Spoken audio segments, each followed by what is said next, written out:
পোস্ত দিয়ে আমরা অনেকে অনেক ধরনের রেসিপি খেয়েছি, কিন্তু এই রেসিপিটা তোমরা অনেকে খেয়েও থাকতে পারো, আবার না খেয়েও থাকতে পারো। হ্যালো এভরিওয়ান, আমি রিয়া। আজকে আমি তোমাদের কাছে নতুন একটা রান্নার রেসিপি ভিডিও নিয়ে চলে এসেছি। আজকে আমি আবারও ডিমের আর একটা রেসিপি নিয়ে চলে এসেছি। এই রেসিপিটা তোমাদের কাছে বেশ একটা ইউনিক রেসিপি হয়ে থাকবে। প্রথমেই 2 থেকে 3খানা মতন ডিম নিয়ে নিতে হবে। তারপর কড়ার মধ্যে অল্প একটু দিয়ে দিয়েছিলাম সাদা তেল। তার মধ্যে 2 থেকে 3খানা ডিম আমি ফাটিয়ে নিলাম। তার মধ্যে দিয়ে দিলাম সামান্য পরিমাণে নুন। আর নুনটা দেওয়ার পরে ডিমটাকে একদম ভুজিয়ার মতন ভেজে নিতে হবে। আর আমার তো এই রকম ডিমের ভুজিয়া খেতে বেশ ভালো লাগে। আমি তো নর্মালি এমনি খেয়ে ফেলি। আমার মতন কারা কারা আছো যারা ডিমের অমলেটের থেকে ডিমের এই ভুজিয়াটা বেশ পছন্দ করো? আমি তো রান্না করতে করতে এই ডিমের ভুজিয়া খেয়ে ফেলি। তো আমার ডিমের ভুজিয়া একদম রেডি। তো সেটাকে আমি একটা বাটির মধ্যে তুলে রেখে দিলাম। এরপর কড়ার মধ্যে দিয়ে দিলাম অল্প একটু সাদা তেল। তার মধ্যে দিয়ে দিলাম পেঁয়াজ কুচি আর কয়েক টুকরো দিয়েছিলাম টমেটো। তো সেটা দেওয়ার পরে একটুখানি পেঁয়াজ আর টমেটোটাকে হালকা করে ভেজে নিলাম।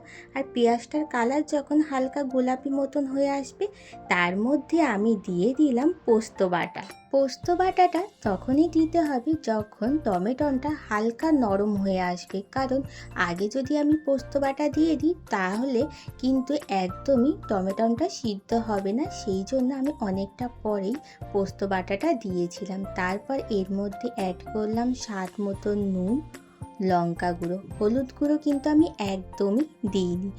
নুন আর লঙ্কা গুঁড়ো দেওয়ার পর ভালো করে মশলাটাকে কষিয়ে নিতে হবে। এরপর দিয়ে দিতে হবে পোস্ত বাটা। যে বাটিতে রেখেছিলাম সেই বাটিটা ধুয়ে আমি সেই জলটাকে দিয়ে দিয়েছিলাম।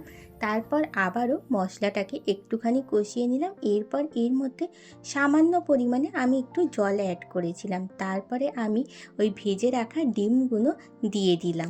আমি একদম সামান্য পরিমাণে জল দিয়েছিলাম, কারণ আমি ঝোল ঝোল এই তরকারিটাকে বানাবো না, আমি একদম গ্রেভি বানাবো বলে সেই জন্য আমি একদম অল্প জল দিয়েছিলাম।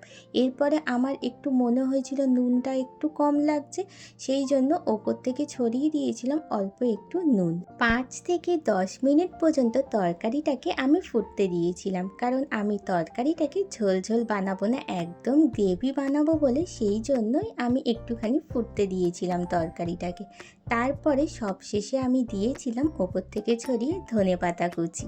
আজকের তাহলে তোমাদের এই ডিম পোস্তের রেসিপিটা কেমন লাগলো অবশ্যই কিন্তু আমাকে কমেন্ট করে জানাবে।